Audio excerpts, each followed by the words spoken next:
அடுத்த பாடல் 1798. அருள் எங்கும் ஆன அளவை அறியார். அது முதலடி. இப்போ இறைவனது திருவருள் ஒவ்வொரு உடம்புலையும் இருக்கு அப்படின்னு சொல்லியாச்சு. ஒவ்வொரு அணுலையும் இருக்கு, உடம்புக்குள்ள இருக்க ஒரு ஒரு செல்லுலையும் இருக்கு திருவருள் இருக்கு அப்படின்னு பார்த்தாச்சு. இந்த திருவருள் எவ்வளோ இருக்கு எல்லா மனிதர்களுக்குமே ஒரு அளவுகோல்னு வச்சுக்கோமே. 100 கிராம் இருக்கா, 200 கிராம் இருக்கா, அரை கிலோ இருக்கா, 1 கிலோ இருக்கா, இப்படி ஒரு அளவுகோல் வந்துச்சு நம்ம பார்த்தோம் அப்படின்னா அதை நம்ம தெரிஞ்சிக்கவே முடியும். அளவுகோலே கிடையாது, அன்லிமிட்டெட் அப்படின்னு சொல்ற மாதிரி அளவில்லாம தான் இருக்கான். அதான் சொல்றாரு, அருள் எங்குமான அளவை அறியார். எங்குமான அப்படிங்கிறது, எங்கும் என்ற வார்த்தை எப்படி புரிஞ்சுக்கலாம்னா, இந்த உலகத்துல இருக்க எல்லா உயிர்கள் எல்லா பொருட்களையும் சேர்த்து தான் எங்கும் அப்படின்னு சொல்றாரு. ஒரு உடம்பில் ஒரு உயிருடைய உடம்புக்குள்ள மட்டும் இல்லை. இந்த உலகத்துல 800 கோடி மனிதர்கள் இருக்காங்க. 800 கோடி மனிதர்களுக்குள்ளும் இறைவனது திருவருள் உள்ளே இருக்கத்தான் செய்கிறது. அதற்கு மீறி இருக்கக்கூடிய பறவைகள், விலங்குகள், பூச்சிகள், செடிகள் எல்லாத்துக்குள்ளும் இறைவனது திருவருள் உள்ளே இருந்து கொண்டுதான் இருக்கிறது. அது மட்டுமல்ல, இங்க இருக்கக்கூடிய அசையும் பொருள் அசையா பொருள். அசையா பொருள் என்று சொல்லக்கூடியது உலக ரீதியாக அசையா பொருள். இறைவனுடைய பார்வையில் அதுவும் அசையும் பொருள் தான். உலக ரீதியாக இருக்கக்கூடிய அசையா பொருள் அவருடைய வீடு, வாகனம், இது எல்லாத்துக்குள்ளும் இறைவனது திருவருள் இங்கே இருந்து கொண்டுதான் இருக்கின்றது. எவ்வளவு திருவருள் இருக்கு அப்படின்னா அதை யாராலும் தெரிந்து கொள்ள முடியாது. அதனுடைய அளவுகளை யாராலும் அறிந்து கொள்ள முடியாது. அதான் சொல்றாரு, எங்குமானன்றார். எந்த இடத்துல பார்த்தாலும் அவருடைய திருவருள் இருக்கு, ஆனா அதனுடைய அளவை நாம் தெரிந்து கொள்ள அறியார் அப்படின்னு சொல்லி முடிச்சிட்டேன்.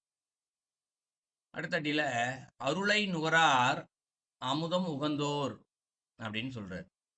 இப்போ ஒரு ஒரு பொருளையுமே இறைவனது திருவருள் இருக்கு இல்லையா, அதை தெரிஞ்சிக்கல அப்படின்றது ஒன்று. தெரிந்து கொள்ளவில்லை என்பதை விட அதை யாருமே நுகரவில்லையா, எடுத்துக்கலையா, அதை அனுபவிக்க மாட்டாங்களாம் யாருமே. உதாரணத்துக்கு நம்ம உடம்புலேயே இறைவனது திருவருள் இருக்கு, ஈசன் இருக்காரு, பொன் சுடரா இருக்காரு, போன பாடல பார்த்தாச்சு. இப்போ அதை நம்ம நுகர்றோமா, அனுபவிக்கிறோமா அப்படின்னு கேட்டா அனுபவிக்கல. ஏன்னா இருக்கிறதே நமக்கு தெரியலையே, தெரிஞ்சாதானே அனுபவிக்க முடியும். ஸோ அனுபவிக்கல. அதனால என்ன பண்றோம், வெளியில போய் தேடுறோம் இறைவன் எங்க இருக்காரு. ஒரு போட்டோலையோ, உருவத்திலேயோ, இல்லை கோவில்லையோ, எங்கேயோ போய் தேடிக்கிட்டே இருக்கும். இது இறைவனா, இது இறைவனா, இறைவனான்னு சொல்லி தேடிக்கிட்டே இருக்கும். ஆனா பக்கத்துல இருக்கிறத தெரிஞ்சுக்கல. தெரிஞ்சிக்காததுனால என்ன பண்றோம், அதை நுகரவில்லை நாம். அத சொல்றாரு, அருளை நுகரார். இறைவனது அருளை யாருமே இங்க நுகர்வது இல்லை. ஆனால் அமுதம் உகந்தோர் அப்படின்னு சொல்றாரு. எல்லாருக்குமே இங்க அமுதம்னு ஒண்ணு இருக்கு. அமுத உகந்தோர் அப்படின்றாரு. உகப்பு அப்படின்னா விருப்பம் அப்படின்னு பொருள். அமிர்தம் சகசரதளத்துல இருக்குன்றத மனுஷன் நம்புறான். ஆன்மீகத்தில் இருக்கக்கூடிய அனைத்து மனிதர்களும் இங்க நம்புகிறார்கள். தலையில சகசரதளம் இருக்கு, 7 சக்கரம் இருக்கு அப்படின்றத நம்புறாங்க. தேவர்கள் பார்க்கடலை கடைஞ்சி அமுதத்தை சாப்பிட்டுருக்காங்க, இதெல்லாம் நம்புறாங்க. அப்போ அமுதம்னு ஒன்று இருக்கு, அதை சாப்பிட்டோம்னா நம் பேரின்பத்தில் இருக்கலாம், பிறவில்லா நிலைக்கு போகலாம். இது மனுஷன் ஒரு கற்ற அறிவினால் தெரிந்து வைத்துக் கொண்டிருக்கிறான். இத எப்படியாவது சாப்பிடணும்னு ஒவ்வொரு மனுஷனுக்கும் விருப்பம் மட்டும் இருக்கா இங்க. நான் எந்த செயலையும் செய்ய மாட்டேன், ஆனா நேரடியா எனக்கு அந்த பேரின்பம் தான் வேணும், அந்த அமிர்தம் தான் வேணும் அப்படின்றத மனுஷன் நினைக்கிறான். அதுதான் அமுதம் உகந்தோர் அப்படின்னு சொல்றது. பக்கத்துல இருக்க திருவருளை வச்சு நீ ஒண்ணுமே எடுத்துக்க மாட்டேற, தெரிஞ்சுக்க மாட்டேற. ஆனா எங்கேயோ தூரத்துல இருக்க அமிர்தத்தை மட்டுமே விரும்புற அப்படின்னு சொல்லி சொல்றாரு 2வது அடியில. 3வது அடியில அருள் ஐங்கருமத்து ஆதி சூக்கம் உண்ணார் அப்படின்னு சொல்றாரு. அருள் ஐங்கருமத்து, இப்ப இறைவனது திருவருள் அது ஐங்கருமத்து அப்படிங்கிறார். இறைவன் ஒரு கருமம் என்றால் தொழில் என்று பொருள். இறைவன் ஒரு 5 விதமான தொழில்களை செய்து கொண்டே இருக்கின்றார். படைத்தல், காத்தல், அழித்தல், மறைத்தல், அருளல் ஆகிய 5 தொழில்களை செஞ்சுக்கிட்டே இருக்கு. இந்த 5 தொழிலுமே அவருடைய திருவருள் இருக்கான். எப்படி திருவருள் இருக்குன்னா, அதிசூக்கம் உண்ணார் அப்படின்னு சொல்றாரு. அதிசூக்கம்ங்கிறார். சூக்கம்னா ரொம்ப நுண்ணியமான அப்படின்னு பொருள். இப்ப இங்க 5 வேலைகள் நடந்து கொண்டே தான் இருக்கிறது. ஒவ்வொரு இடத்துலையும் பார்த்தீங்கன்னா படைத்தல் தொழில், ஏதாவது ஒரு பொருள் உருவாக்கிட்டே தான் இருக்கு. அடுத்து காத்தல், உருவான பொருட்கள் இங்கே இருந்து கொண்டே தான் இருக்கிறது. உலகத்தில் இவ்வளோ மக்கள் இருக்காங்கல்ல, இவங்களாம் என்னைக்கு உருவானாங்க, உருவாகும் போது படைத்தல் தொழில் இப்போ அனுபவிச்சுக்கிட்டு இருக்காங்க, இது காத்தல். அடுத்து ஒரு நாள் இவங்க மறைஞ்சு போவாங்க, அது அழித்தல் தொழில். இந்த வாழுகின்ற இந்த காலத்தில் அழித்தல் தொழிலுக்கு முன்பாக இருக்கும் வரைக்கும் உள்ளுக்குள்ள இறைவன் இருக்காரு. ஆனா தெரிஞ்சுக்காம இருக்கமே, அது மறைத்தல் தொழில். ஒரு நாளைக்கு இப்ப திருமந்திரம் பாடு இதெல்லாம் நம்ம படிச்சுட்டு இறைவன் இருக்கிறாரு அப்படின்னு தெரிஞ்சுக்கிறோம் அப்படின்னா அது அருளல் தொழில். அருள் வழியாக பல நடந்து கொண்டே தானே இருக்கின்றது. தெரிஞ்சுக்கிட்டாலும் அருளல் தொழில் நடக்குது, தெரிஞ்சுக்கலாம் அருளல் தொழில் நடந்து கொண்டே தான் இருக்கு. ஸோ இது ரொம்ப நுண்ணிய ஒரு ஆற்றலாக இதை செஞ்சுக்கிட்டே இருக்காராம். அதான் நுண்ணிய அதிசூக்கம் அப்படிங்கிறது. சாதாரண நுண்ணியங்கள் இல்லை, நுண்ணியத்திலும் நுண்ணியம். அதாவது நம்ம அணுவுக்குள் அணுவாக அப்படின்னு சொல்லுவோம் இல்லைங்களா, அதுபோல ரொம்ப நுண்ணியமாக உண்ணார் அப்படிங்கிறாரு.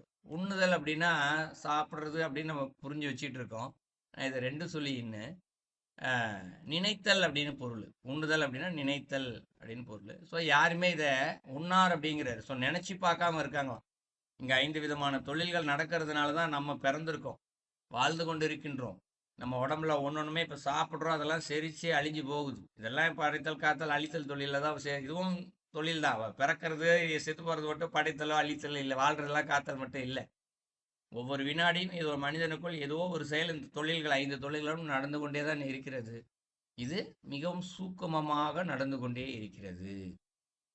இது 3வது அடியில சொல்றாரு. ஆனா இதை யாருமே நினைச்சு பார்க்காம இருக்காங்க அப்படின்னு சொல்றாரு. அடுத்த அடியில சொல்றாரு, அருள் எங்கும் கண்ணானது ஆரறிவாரே அப்படின்னு சொல்லி முடிக்கிறார். அருள் எங்கும் கண்ணானதுங்கிறாரு. அதிசூக்கமமா உள்ள இருக்கு இல்லையா, எப்படி இருக்கு அப்படின்னா இந்த அருள் வந்து எல்லா இடத்துலையுமே நம்ம அங்கிங்கனாதபடி எங்கும் பிரகாசமாய் ஆனந்த பூர்த்தியாகி அப்படின்னு பாடுவார் வள்ளலார்.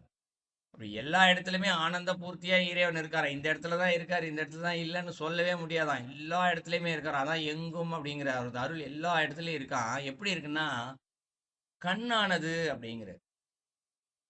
கண் எப்படி நம்ம பார்த்து ஒரு செயலை தெரிஞ்சுக்கிறோம், அதுபோல இறைவனது திருவருள் என்ன பண்ணுதான், வந்து மழை மாதிரி பேஞ்சு விட்டு போல. இப்போ மழை பெய்யுது அப்படின்னா அது இறைவனது திருவருள் தான். கடல்லையும் அந்த மழை தண்ணி பெய்யும், மண்ணிலையும் பெய்யும், ஆற்றுல நல்ல தண்ணியிலையும் பெய்யும், சகதியிலையும் பெய்யும். ஸோ அது வந்து இது நல்ல இடம் இது கெட்ட இடம்லாம் பார்க்கறது இல்லை, எல்லா இடத்துலையுமே மழை தண்ணி பேஞ்சிக்கிட்டே போயிட்டே இருக்கு.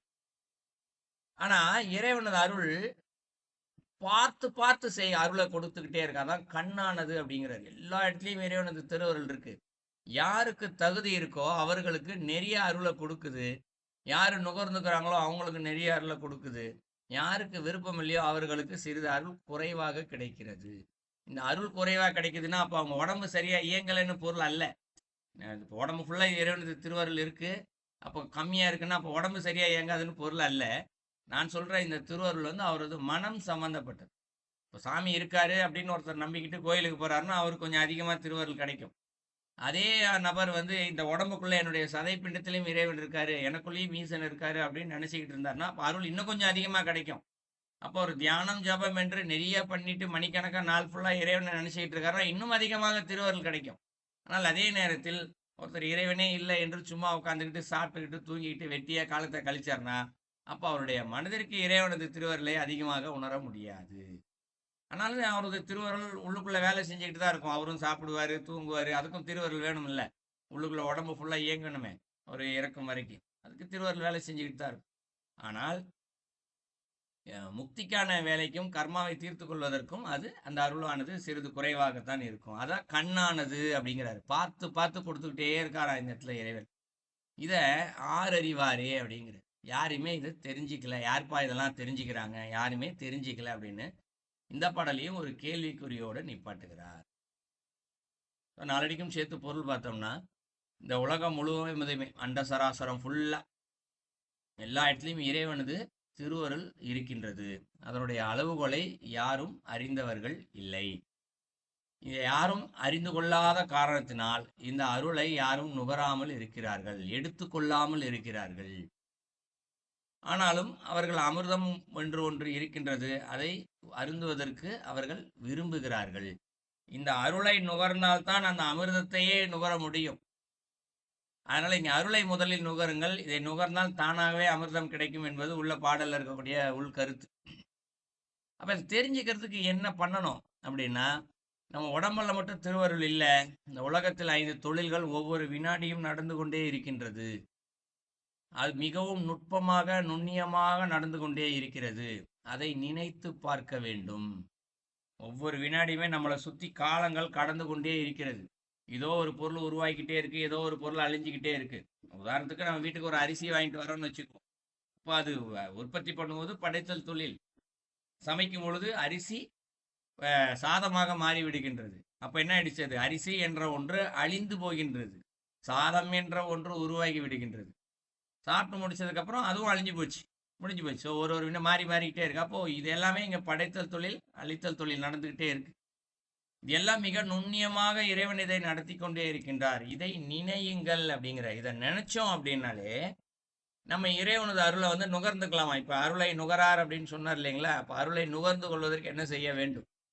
நம்ம ஒரு ஒரு பொருளையுமே பார்த்து அதை உருவாகும் போதும் சரி, அழியும் போதும் சரி, இதுக்குள்ள இறைவனுக்கு திருவருள் இருக்கு. எதுக்காக இருக்கு? நமக்காகத்தான் அதை கொடுத்துருக்காரு என்று ஒரு சின்ன சிந்தனை எடுத்தவுடனே இப்ப இன்னிலேருந்து நினைக்க ஆரம்பிச்சா கூட முழுமையான சிந்தனை நமக்கு வருமானு என்பது தெரியாது, குறைவாகத்தான் வரும். ஆனால் ஒரு பாவனையாக இதை செய்து சிந்தித்து பார்க்கும் பொழுது உறுதியாக ஒரு நாள் நம்மால் இந்த அருளை நுகர முடியும்.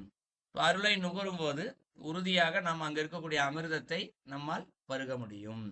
இதை உள்கருத்தா வச்சிருக்க. இந்த திருவனது அருள் எப்படி அவர் எனக்கு அருளை நுகர்ந்தா எப்படிப்பா அவர் அமிர்தத்தை கொடுப்பாரு அப்படின்னா, அவர் அருளானது எல்லா இடத்துலையுமே அவரது கண் போல பார்த்து பார்த்து கொடுத்து கொண்டுதான் இருக்கின்றார். இதை யாரும் தெரிந்து கொள்ளாமல் இருக்கிறார்கள். அப்போ இந்த சொல்லப்பட்டபடி இந்த 5 தொழில்களையுமே அதிசூக்கமமா இருக்கிறத நம்ம இருக்குன்னு நினைச்சு பாவனை செய்து அந்த அருளை நுகரும் பொழுது அமிர்தத்தையும் நாம் இங்கு உண்ணலாம். இதை இறைவன் கண் போல் உள்ளிருந்து பார்த்து கொடுப்பார் அப்படின்றது அதனுடைய உள்கருத்து. ஆனா இதை அறியாரே அப்படின்னு சொல்லி கேள்விக்குறியோட முடிச்சிட்டாரு. இதான் அந்த பாடலுடைய கருத்து.